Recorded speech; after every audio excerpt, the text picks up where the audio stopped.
അമ്മേ അമ്മേ എന്താ പെണ്ണെ? ഒന്ന് നോക്ക്.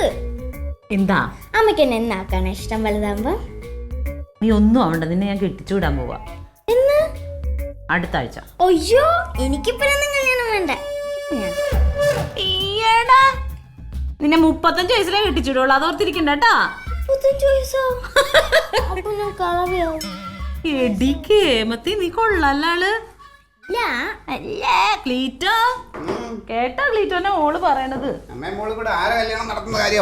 അവളുടെ കല്യാണക്കാരൻ തന്നെ പറഞ്ഞു, അവർക്ക് ഇപ്പൊ വേണ്ട, 35 വയസ്സ് വരെ ഇത് നിക്കാനും പറ്റില്ല എന്ന് പറയുന്നുണ്ട്.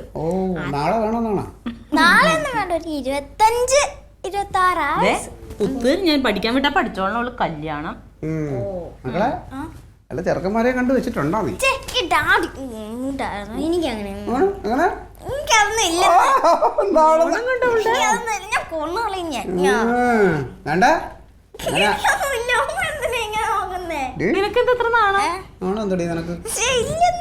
മോളെ ഡാഡിയെ പോലെ അബദ്ധമൊന്നും കാണിച്ചു കളയല്. ഡാഡി പെട്ടിരിക്കണ കണ്ടോ? ഡാഡിയോടെ പെട്ടത് ഞാനല്ലേ? നിങ്ങളൊന്ന് ആലോചിച്ച് നോക്കിയേ, കനകന്റെ കുടുംബത്തില്, ജമന്തിയുടെ കുടുംബത്തില്, അമ്മയുടെ കുടുംബത്തില് എന്നെ പോലെ നശിഞ്ഞു കിടക്കുന്നത് ആരുണ്ട്? എല്ലാവരും നല്ല നിലയിൽ നല്ല വീടും കുടുംബമൊക്കെ ആയിട്ട് ജീവിക്കുക. ഇത് തന്നെ എന്റെ പാലായിലുള്ള കുടുംബക്കാരും പറയുന്നേ. ഞാൻ ഒരുത്തനേ ഉള്ളൂ ഇങ്ങനെ പെട്ട് കിടക്കുന്നതെന്ന്, ബാക്കി എല്ലാരും നല്ല നിലയിലാണ് അവിടെ. ആരാ കാരണം? കാരണം ഒന്നും ഇനിയിപ്പോ പറയണ്ട. എന്നെ കൊണ്ട് അധികം പറയിപ്പിക്കല്ലേ. എനിക്കും അത് തന്നെ പറയാനുള്ള. അമ്മേ അമ്മേ എന്താ നോക്ക്. എന്താന്ന്? അമ്മ എന്റെ ക്ലാസ്സിൽ രേഷ്മയില്ലേ, അവൾ അച്ഛൻ ചിട്ടി കമ്പനിയാണ്. ദിവസം ഇഷ്ടം പോലെ പണം കിട്ടുമെന്ന്. അവൾ ആ പണം വെച്ച് എല്ലാ വൈകുന്നേരം സ്കൂളിൽ വിട്ട് വരുമ്പോ ഷോപ്പിങ്ങിന് പോവും. ബർഗർ, പിസ്സ അതൊക്കെ വാങ്ങിച്ചു നോക്കി നല്ല രസമാണെന്ന്. നിന്നോട് ആരെയും നോണയൊക്കെ പറഞ്ഞു? അവള് തന്നെ. അവള് ഭയങ്കര നോണച്ചേട്ടാ. നോണയല്ലെന്ന്. എന്റെ അച്ഛൻ വരുമ്പോഴേ പോർസിൽ നിറച്ച് കാശ്, പോർസൊക്കെ ഇത്ര കാണും. പിന്നെ വലിയ നീ അവളുടെ അച്ഛന്റെ പേഴ്സ് എപ്പോഴാ തുറന്നു നോക്കിയേ? അവള് തന്നെ. അവള് പറയണത് നീ എന്തിനാ പഠിക്കാൻ പോണത്? അവളുടെ അച്ഛൻ്റെ കാര്യം അന്വേഷിക്കാനോ ബർഗറും പിസ്സ എന്തെന്ന് വിശേഷം കേൾക്കാനോ? അവൾ എന്റെ അടുത്ത് പറഞ്ഞല്ലേ, ഞാൻ അങ്ങോട്ട് ചോദിച്ചല്ലോ. ചോദിക്കുമ്പോഴത്തേനും മിണ്ടാതിരുന്നാ മതി. കണ്ട നോണച്ചി പെണ്ണുങ്ങളുടെ വർത്താനം കേട്ടിട്ടുണ്ടോ? ട്യൂഷൻ ഇല്ലേ? ഇല്ല, എനിക്ക് ഇന്ന് ട്യൂഷൻ ഇല്ല. ഹോംവർക്ക് ഒക്കെ എഴുതിയോ? എല്ലാം എഴുതി. എഴുതിക്ക് അതൊക്കെ ഒന്നുകൂടെ എടുത്ത് പഠിക്കാം അങ്ങോട്ട്. ഞാൻ നിക്കണേലേ. നീ ഇവിടെ നിക്കണം, നീ പോയി പഠിക്കാം. നോക്കാം അങ്ങോട്ട്. ഇതൊന്നും ഇല്ലാത്തതിന്റെ അസൂയല്ലേ? അങ്ങ് അസൂസിന്നോ? ഈ പെണ്ണിന്റെ വർത്താനം ഇതുവരെ തിരിയാത്ത എന്താ ക്ലീറ്റോ? മോളിപ്പോ പറഞ്ഞതിൽ കുറച്ച് കാര്യമുണ്ട് കേട്ടോ. എന്ത് കല്യാണത്തിന്റെ കാര്യം? ഒരെണ്ണം തന്നോണ്ടല്ലോ. എന്താന്ന്? അവളുടെ കൂട്ടുകാരിയുടെ അപ്പന് ചിട്ടി കമ്പനി എന്നല്ലേ പറഞ്ഞേ? നമ്മൾ ഒരു ചിട്ടി കമ്പനി തുടങ്ങാൻ പോവാ. നിങ്ങൾ തക്കളിനേക്കാളും താഴെയാണല്ലേ? ആ കൊച്ചെന്താണ്ട് വിടുവായിത്തരം പറഞ്ഞെന്ന് പറഞ്ഞാൽ അത് ശരിയാന്ന് പറഞ്ഞിരിക്കുക. എന്റെ തങ്കം, കാശുണ്ടാക്കാൻ ഏറ്റവും എളുപ്പമായ ഒരു മാർഗമാണ് ചിട്ടി കമ്പനി. പിന്നെ വെറുതെ ഇരുന്നാ മതി. പോടുന്നു വെറുതെ ഇരുന്നാൽ മതി. അതങ്ങോട്ട് ആയിക്കഴിഞ്ഞാണ്ടല്ലോ പിന്നെ നമ്മൾ വെറുതെ ഇരുന്നാൽ മതി. ഇപ്പം നമ്മൾ 1 ലക്ഷം രൂപയുടെ ഒരു ചിട്ടി നടത്തി കഴിഞ്ഞാൽ അതിൻ്റെ ആദ്യത്തെ 1 ലക്ഷം രൂപ ആർക്കാണെന്നറിയാമോ? ആർക്കാ ചിട്ടി കൂടുന്ന ആൾക്കാർക്ക്? ചിട്ടി നടത്തുന്ന ആളിന്. അതായത് ഞാൻ വിശ്വസിക്കൂല. ഇതിനൊക്കെ ചിട്ടിയെ കുറിച്ച് നിനക്ക് ഒന്നും അറിയില്ല. അപ്പൊ 2 ലക്ഷം രൂപയുടെ ആണെങ്കിലോ? 2 ലക്ഷം രൂപയുടെ ചിട്ടിയാണെങ്കിൽ നടത്തുന്ന ആളിന്, നമ്മളാണ് നടത്തണമെങ്കിൽ നമുക്കാ. നമ്മളൊന്നും കൊടുക്കൊന്നും വേണ്ട. എല്ലാ ചിട്ടിയിലും ആദ്യത്തെ ചിട്ടി നടത്തിപ്പാർക്കാ. തിരിച്ചും കൊടുക്കണ്ടേ? അത് തിരിച്ചൊന്നും കൊടുക്കണ്ട. അതാണ് നമ്മുടെ നോട്ടക്കൂലി. അപ്പൊ ഇപ്പൊ ഇന്നാണ് ചിട്ടി തുടങ്ങണമെങ്കിൽ ഇന്നിപ്പോ നറുക്കെടുക്കുകയാണെങ്കിൽ ആദ്യത്തെ പ്രാവശ്യം തന്നെ നമുക്ക് തരുമോ? ആ പൈസ നമ്മൾ എടുക്കും. തരൂല, നമ്മളല്ലേ നടത്തുന്നത്, നമുക്ക് എടുക്കാം. അത് നമ്മളോട് അവര് ചോദിക്കൂലേ? ചോദിക്കാം. അതങ്ങനെയാണ് എല്ലാ ചിട്ടിയിലും. ഈ നടക്കുന്ന എല്ലാ ചിട്ടിയിലും ആദ്യത്തെ ചിട്ടി നടത്തിപ്പോർക്കാ. അതായത് ഇപ്പൊ നമുക്ക് ഞാനൊരു ഉദാഹരണം പറഞ്ഞുതരാം. ഇപ്പൊ നമുക്ക് ഒരു 2000 രൂപ മാസം ഉള്ള ഒരു ചിട്ടി, 50,000 രൂപ. അപ്പൊ അതിന് എത്ര പേര് വേണം? 25 പേര് വേണം. 25 × 2000 50,000 അല്ലേ? അപ്പൊ അങ്ങനെ നമ്മൾ ചിട്ടിയിടുമ്പോൾ നറുക്കിടുമ്പോൾ ആദ്യത്തെ 50,000 രൂപ നമ്മൾ എടുക്കും. ശരിയാണല്ലോ അല്ലേ ഇത്? എടുക്കും. എന്നിട്ട് നമ്മൾ അവരെ കാശ് പിരിക്കും. പിറ്റേ മാസം മുതൽ അവർക്ക് കൊടുത്തു തുടങ്ങും. ഇനി അതിന്റെ ഒരു ഇതെന്താന്ന് വെച്ച് കഴിഞ്ഞാല്, ഈ 2000 രൂപ വെച്ച് അടയ്ക്കണുണ്ടല്ലോ. ഇപ്പോൾ നമുക്ക് പെട്ടെന്ന് പോയിട്ട് ഒരു 50,000 രൂപ ഒരാളുടെ വേണമെന്ന് വെച്ചാൽ ആരെങ്കിലും തരൂല. ഈ 2000 രൂപ അടയ്ക്കണവന് രണ്ടാമത്തെ മാസത്തിൽ അവന് ചിട്ടി വീണ് കഴിഞ്ഞാൽ അവന് എത്ര രൂപ കൈ കിട്ടുന്നു? 50,000 രൂപ. ആ 50,000 രൂപ കിട്ടുന്നു. പിന്നെ അവൻ സാവകാശം അടച്ചു തീർത്താ പോരെ? ആ അപ്പൊ അവൻ ആകെ 4,000 രൂപ അടച്ചിട്ടുള്ളൂ, പക്ഷെ അവൻ 50,000 രൂപ കിട്ടും. 2,000 ആദ്യം അടയ്ക്കും, 2,000 ആദ്യം വീണവന്.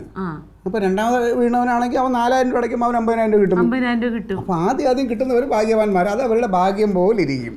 പക്ഷെ നമ്മളാണ് അതിൽ ഏറ്റവും വലിയ ഭാഗ്യവാന്മാർ. ആദ്യത്തെ ചുറ്റി നമ്മൾ എടുക്കാം. കൊള്ളാലോ.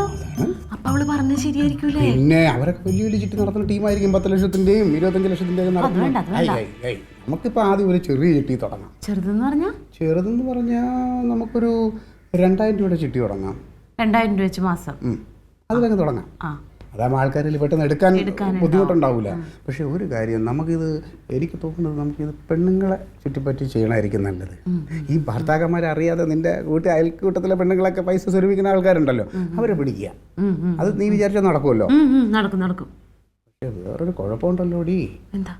ഈ ചിട്ടി ഇവിടെ നടത്തണമെങ്കിൽ അതിനു മുന്നേ ഇനിയിപ്പോൾ ഒരുത്തൻ്റെ കാല് പിടിക്കണ്ടേ? അവനോടൊരു വാക്ക് പറയണ്ടേ? നിന്റെ ഞങ്ങളോട്, നിന്റെ അമ്മയോടും ഒന്ന് സൂചിപ്പിച്ചോ. നടക്കൂല ക്ലീറ്റോ, അവർ സമ്മതിക്കൂല. നടക്കുകയൊക്കെ ചെയ്യും. എനിക്കിതിൽ ബന്ധമില്ല എന്ന് പറഞ്ഞു കഴിഞ്ഞാൽ ചിലപ്പോൾ നടക്കും. ഞാനിതിൻ്റെ പരിസരത്തേ ഇല്ലാന്ന് നീ പറഞ്ഞു കേട്ടോ. പിന്നെ ഞാനില്ല എന്ന് പറഞ്ഞിട്ട് ഞാനിത് സംസാരിക്കാൻ വന്ന ഇങ്ങനെ ഒരു മന്ദത്തി ആയിപ്പോ.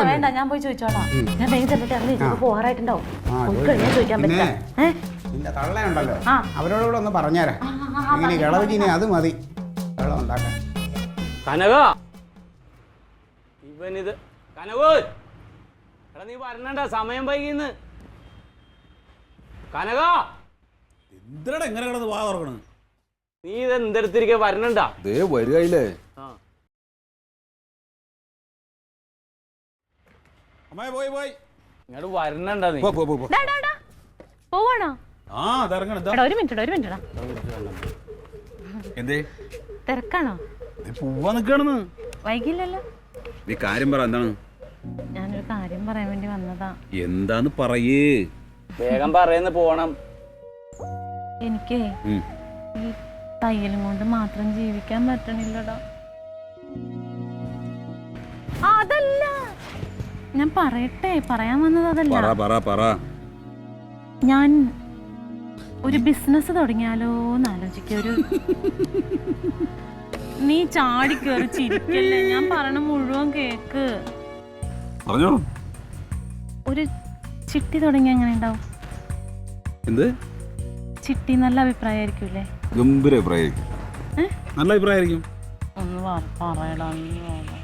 ഇത് എന്നോട് ചോദിച്ചിട്ട് പെർമിഷൻ വാങ്ങിക്കാൻ വേണ്ടിയിട്ട് അവൻ നിന്നെ പറഞ്ഞു വിട്ടല്ലേ? ദൈവമേ, പാവ മനുഷ്യൻ അറിഞ്ഞിട്ടും കൂടിയില്ല. എന്റെ ബുദ്ധിയിൽ വിരിഞ്ഞ കാര്യം അത്. മോളെ, എനിക്ക് നിന്നെ നന്നായിട്ട് അറിയാലോ. പിന്നെ നീ എന്നോട് തന്നെ വന്നിട്ട് ഇത് ചോദിക്കേണ്ട കാര്യമുണ്ടോ? കണ്ടാ എടാ, സത്യമായിട്ടും അതെടാ ക്ലീറ്റ് അറിഞ്ഞിട്ടില്ല. എന്തിനാടാ എന്നോടൊന്നും ഇത്തിരി ഒന്ന് വർത്താനം പറഞ്ഞിട്ട് പോവാ? എന്ത് ഞാൻ എന്താ ചെയ്യേണ്ടത് പറഞ്ഞ നീ ഇത്തിരി എന്നോട് സംസാരിക്കേ.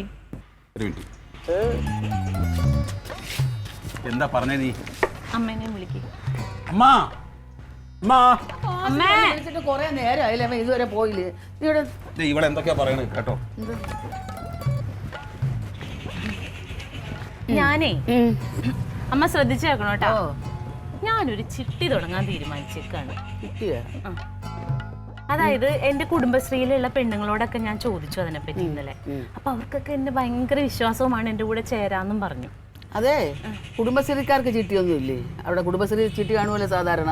കുടുംബശ്രീയില് ചിട്ടിയുണ്ട്.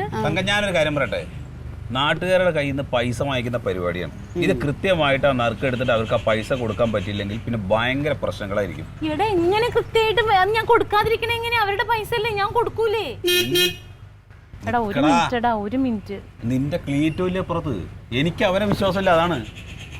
ഏട്ടാ, എന്തിന് ക്ലീറ്റോനെ ഞാൻ ഈ പൈസ കാണിക്കണില്ലല്ലോ. ഞാൻ അപ്പൊ തന്നെ അത് മേടിച്ച് മറ്റേ അക്കൗണ്ടിലോട്ട് ഇടൂലോ. ഞാൻ അക്കൗണ്ട് എടുക്കേണ്ടതാ. ചിട്ടി തുടങ്ങുന്നതൊക്കെ നല്ലത് തന്നെ, നല്ലൊരു കാര്യമാണ്. വളരെ ആലോചിച്ച് ഉത്തരവാദിത്തമുള്ളൊരു കാര്യമാണ്. അതൊക്കെ എനിക്കറിയാം. നിന്നെക്കൊണ്ട് ഒക്കോ? ഞാനൊരു കാര്യം പറയട്ടെ, തൽക്കാലം നീ ഈ പരിപാടിക്ക് മെനക്കെടണ്ട. ഇത് ചെറിയ പണിയല്ല, അത് നല്ല ഉത്തരവാദിത്തമുള്ള ഏർപ്പാടാണ്. നാട്ടുകാരുടെ കയ്യിൽ നിന്ന് മുഴുവൻ പൈസയും പിരിച്ചിട്ട് മാസം അവർക്ക് പൈസ കൊടുക്കണ്ടേ? അല്ലാതെ അത് ഞാൻ കൊടുക്കുമല്ലോ. ചിട്ടി കാശ് പിരിച്ച് നീ അവിടെ വയ്ക്കും, അവൻ പറക്കൊണ്ട് പോകും. അതല്ലേ അമ്മ പറഞ്ഞത്, ഞാൻ ബാങ്കിൽ കൊണ്ടുപോയി ഇടൂന്ന്. എനിക്ക് അവനെ വിശ്വാസമില്ല. നിങ്ങൾ ശരിക്കും കേക്ക്. ഞാൻ എൻ്റെ പെണ്ണുങ്ങൾക്ക് വേണ്ടിയിട്ടാണ് ഈ ചിട്ടി ഞാൻ ഉദ്ദേശിക്കുന്നത്. അതായത് കുടുംബശ്രീയിലൊക്കെയുള്ള കുറേ പെണ്ണുങ്ങൾ, പിന്നെ എൻ്റെ കൂട്ടുകാരികൾ, അവരൊക്കെ ചേരും. അവരോടൊക്കെ ഞാൻ സംസാരിച്ചിട്ടുണ്ട്. പിന്നെ അത്യാവശ്യമാണെങ്കിൽ ആള് തികഞ്ഞില്ലെങ്കിൽ ഇപ്പൊ നമ്മുടെ പരിചയത്തിലുള്ള ഇപ്പൊ നിന്റെ ഓഫീസിലുള്ള ആൾക്കാരുടെ നമ്മുടെ ഫാസില് അങ്ങനെ അവരെയൊക്കെ ചേർക്കാം. എന്താണ് അല്ല ഇപ്പൊ നീ ഇപ്പൊ ഞാൻ പറഞ്ഞൊരു ചിട്ടി ചേരുമല്ലോ. എങ്ങനെയാണ്? 25 പേരാണ് ആകെ കുറിയിലുള്ളത്. 2000 രൂപ വെച്ച് ഇറക്ക് ഒരാള്. ഒരാള് 2000 രൂപ. 26 മാസമാണ് ചിട്ടിയുടെ കാലയളവ്. അപ്പൊ എത്ര രൂപ ഉണ്ടാവും കിട്ടണത്? 50,000 രൂപ. അത് തരക്കേടില്ലല്ലോ. എല്ലാ മാസം 5-ാം തീയതിയാണ് ചിട്ടി നറുക്കിടാൻ തീരുമാനിച്ചിരിക്കുന്നത്. 6-ാം തീയതി നറുക്ക് വീണാക്ക് പൈസ അങ്ങ് കൊടുക്കും. ഇതിനെ കൊണ്ട് നോക്കും അങ്ങനെ കൊടുക്കാൻ. വേണ്ടേ 6-ാം തീയതി കൊടുക്കാന്ന് പറഞ്ഞാൽ കൊടുത്തിരിക്കണം. 1-2 പേര് തന്നില്ലെങ്കിൽ നീ എന്തോ ചെയ്യും? അങ്ങനെ തരാതിരിക്കൂ. പിന്നെ നീ വിചാരിക്കുന്ന അത് ചെല്ലുമ്പോൾ നീ നീട്ടി വെച്ച് വരുമെന്നാണ്. അതപ്പോൾ ഒരു കാര്യം ചെയ്യണം. 6-ാം തീയതി കൊടുക്കാൻ ഒത്തില്ലെങ്കിൽ 10-ാം തീയതി കൊടുക്കാന്ന് പറയണം. അഥവാ 6-ാം തീയതി തന്നെ കൊടുക്കാന്ന് പറഞ്ഞാൽ ഈ നോട്ടക്കൂലിന്ന് നീ ഇട്ട് നികത്തേണ്ടി വരും. എടുക്കണ പൈസ ആദ്യത്തെ കുറി പറഞ്ഞ പോലെ എനിക്കാണ് ട്ടോ. അത് എല്ലാരോടും പറഞ്ഞേക്കാം. ആദ്യത്തെ കുറി എനിക്കാണ്. അല്ല താങ്കോ അന്ന് എന്റെ ഓർമ്മ എഴുതിക്കോ. എനിക്ക് എടുത്തു തരണോട്ടോ. എഴുതിക്കോട്ടെ. പിന്നെയും പറയാം, ആദ്യത്തെ ഞാനല്ലേ എടുക്കണത്. ആദ്യത്തെ നീ എടുത്തോ, പിന്നെ എപ്പോഴെങ്കിലും ഞറക്കിടുവല്ലേ ഇത്. രണ്ടാമത്തത് മുതൽ ഞറക്കാം. അപ്പൊ അത് എനിക്ക് എടുത്തു തന്നാ മതി. അയ്യോ അതെങ്ങനെ എന്റെ കനക ഞറുക്കാണ് എടുത്തു തരാൻ പറയണ. എടാ ഒരു പാത്രത്തിലിട്ട് ഈ നറുക്കെല്ലാം കൂടി ഇങ്ങനെ കാണിച്ചിട്ട് എടുക്കണത്. അത് എങ്ങനെ നിനക്ക് നീ അങ്ങനെ കാണിക്കൂലേ? അപ്പൊ എന്റെ ടോക്കൺ കൊണ്ടുപോയിട്ട് നീ ഫ്രീസറിൽ വെക്കണം തലേ ദിവസം ഫ്രിഡ്ജില്. എന്റെ നമ്പർ ഉണ്ടല്ലോ ടോക്കൺ, അത് കൊണ്ടുപോയി നീ ഫ്രീസറിൽ വെച്ച് നല്ലോണം തണുപ്പിക്കണം. എന്നിട്ട് ആ പാത്രത്തിലിട്ട് ഇങ്ങനെ കിളിക്കുമ്പോ കൈ തണുക്കൂലേ? അതിങ്ങാട് എടുത്തു തന്നാ മതി. അപ്പൊ എനിക്ക് ഉള്ളതാണെന്നേ. ഇതൊക്കെ പഴയ നമ്പറാണ്. ഇപ്പൊ പുതിയത് കണ്ട് ഇറങ്ങിയിട്ടുണ്ട്, ന്യൂ ജനറേഷൻ. അതെനിക്ക് മനസ്സിലായിട്ടില്ല. അത് തന്നെ. അപ്പൊ ഒരെണ്ണം എന്റെ എഴുതിക്കോ. പുറത്തൊരാളോടും പറയരുത്, എന്റെ വിശ്വാസ്യത നഷ്ടപ്പെടും. അതെന്ത് വർത്താനമാണ് നീ പറഞ്ഞേ? എനിക്കൊരു ഉപകാരം ചെയ്യണം, ഞാൻ പുറത്ത് പറഞ്ഞു നടക്കുവോ? അപ്പൊ തരാം. ഇപ്പോഴേ നിന്റെ കുറയുടെ വിശ്വാസത പോയില്ലേ? അല്ല പോയില്ലേ? അപ്പൊ നിന്റെ കൂട്ടുകാരനായതുകൊണ്ട് ഞാനൊരു തങ്ക അവൻ അതും അതിന്റെ അപ്പുറവും പറയും. എന്ത് പറഞ്ഞാലും പുള്ളി അങ്ങനെ നെഗറ്റീവ് എന്തിക്കോളൂ. നീ വന്നേ, അവള് തുടങ്ങട്ടെ. ഞാൻ കൂടിക്കോട്ടെ, തുടങ്ങിക്കോട്ടെ. ഞാൻ ഒരു കാര്യം പറയാം. നല്ല രീതിയിൽ നടത്തി കൊണ്ടുപോകണമെങ്കിൽ ഒരു കുഴപ്പമില്ല. ഏതെങ്കിലും രീതിയിൽ എന്തെങ്കിലും പ്രശ്നങ്ങൾ ഉണ്ടായി കഴിഞ്ഞാൽ പിന്നെ എന്നെ വിളിക്കരുത്, എന്നെ നിനക്കാക്കുകയും വേണ്ട. ഞാൻ ആ ഏരിയയിലേ ഉണ്ടാവില്ല. ഇതിലിപ്പോ എന്ത് പ്രശ്നം ഉണ്ടാകാൻ ഒരു മൊന്ത മേടിക്കേണ്ട ചെലവല്ലേ ഉള്ളൂ. നീ തുടങ്ങുന്നു തങ്കം. നീ പോയിട്ട് വാ. വല്ല വായ്പയെങ്കിലും മേടിക്കാലോ. ഇതിനോട് ഒരു കാര്യം പറയാൻ പാടില്ലെങ്കിൽ പിന്നെ ഞാനെന്തിനാ അനുവാദം വന്ന് ചോദിക്കണേ? അല്ലടി, ചിട്ടിക്കാരി എന്ന് പറയുന്നത് നിസ്സാര കളി, വളരെ ഉത്തരവാദിത്തമുള്ള കളിയാണ്. അതുകൊണ്ടാണ് ഞാൻ ഇങ്ങനെ പറഞ്ഞത്. അമ്മ ഞാൻ ഇവിടെയാണ് നറുക്കെടുക്കാൻ തീരുമാനിച്ചേക്കണത്. ഇവിടെ വെച്ചിട്ട് നമ്മുടെ മുറ്റത്ത് വെച്ചിട്ട്. അമ്മ ആദ്യത്തെ നറുക്കെടുത്ത് തന്നെ കേട്ടാ. അങ്ങനെ ഞാൻ എടുത്തൊക്കെ തരാം. പക്ഷെ വളരെ ഉത്തരവാദിത്വം ഉണ്ടായിരിക്കണം. എന്നെ ഈ വീട്ടിലെ ആളിനെ കൂട്ടാൻ ഇടയാക്കരുത്.